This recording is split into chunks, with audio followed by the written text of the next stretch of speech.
I remember stepping off the bus with my buddies. And I can remember being very young and being with my father and just being awestruck.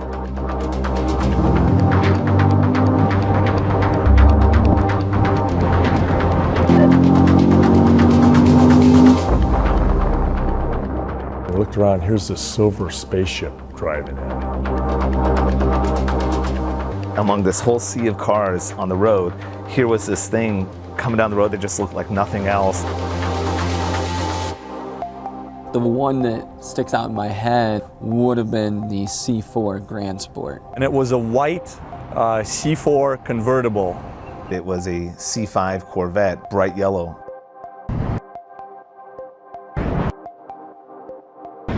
It's this awe-inspiring vehicle, it's an attainable vehicle, but it's also something that is born out of pure function. And quite frankly, by the time you get to 8, it's the full embodiment of what that is.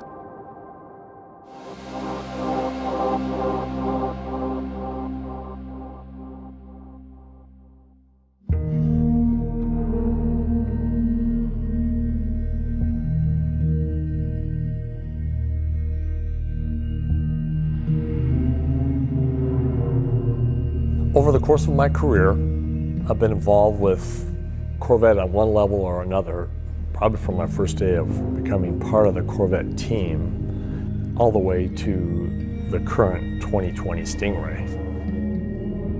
I became the director of design for Corvette for the 6th generation. And during the development of each of those, there were probably a few significant key design elements. Those are the heritage of Corvette. What are those elements throughout the years, whether it's proportion, surface, graphics, that you can identify and then distill down to their basic elements in a timeless way.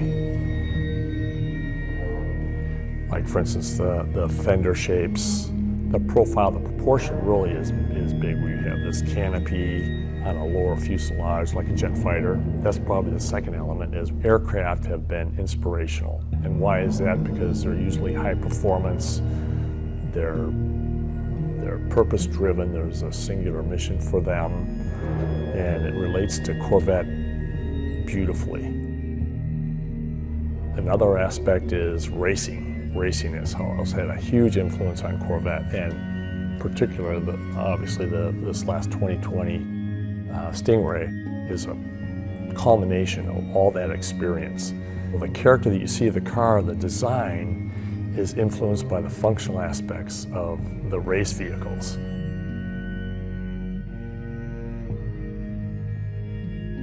We kind of had that innate history of what's coming from, of the past 2 generations for sure, and now 3. My point is that you see this level of function and continue grow and grow. And then you get back into the racing program at the same time then. And you see that where the track starts to become the inspiration for the regular man. And I think that's always been a beautiful part about Corvette, is that we're going to the track with this, we're doing our best to win. Obviously it's a shift in where we've placed a motor, but the reality is what caused that shift was what you saw grow from 4 to 5 to 6 to 7. We peaked out where we were at, and it was time to move on. And I remember clearly Tad Schechter, the chief engineer, saying, you know, we've optimized this platform as much as we possibly can. Now it's time to go to mid-engine.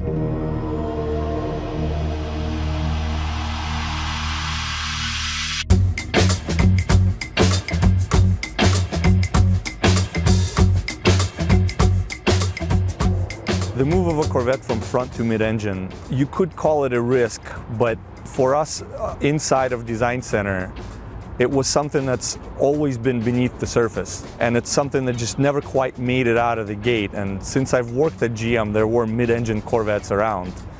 For the past 60 years, since Zora Arkus Duntov was trying to make a mid-engine Corvette, there were many, many iterations. We've always researched and experimented and developed concepts around mid-engine proportion. So So it's almost like no wine before it's time, because it has been tried for years. It'd probably be like in a 2011-ish time frame where we started talking about the mid-engine again. We started having meetings as to what we would do with the package, what would we need for content, and that's we started scripting what we would like the mid-engine car to do at that time. As a designer, you don't often get to work on something that's new essentially from ground up. And this car is new from ground up. We had 3 full-size models, clay models, with a different theme on each side.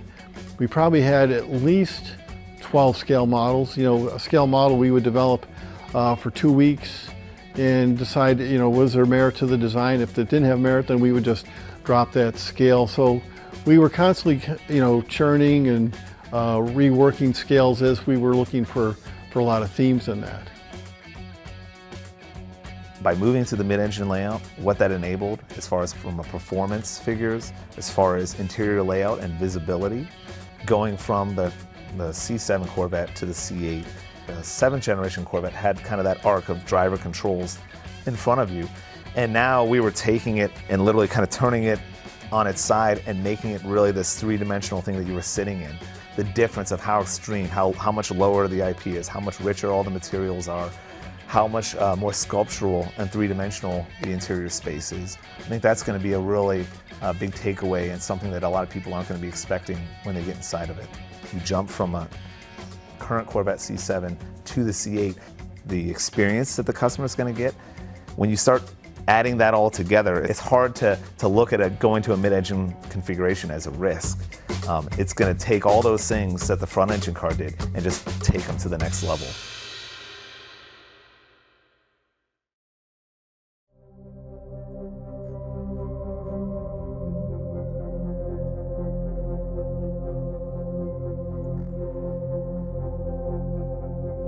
So if I have to sum the whole thing up, I'm most proud that we were able to achieve everything that we set out to do. But what I actually think the greatest success was is that as you get in it and you use it, you don't really notice that you're doing something different. It feels intuitive. It feels like you're a part of the car. It feels like the right decision. It's delivering something that would usually be almost seen as something so exotic or unattainable. It makes it where this experience can be yours. It makes it to a much higher volume of people that can actually have something and get behind the wheel and drive something that's going to feel completely like forbidden fruit, right? It's like, oh, you would have never thought you could get a car like that.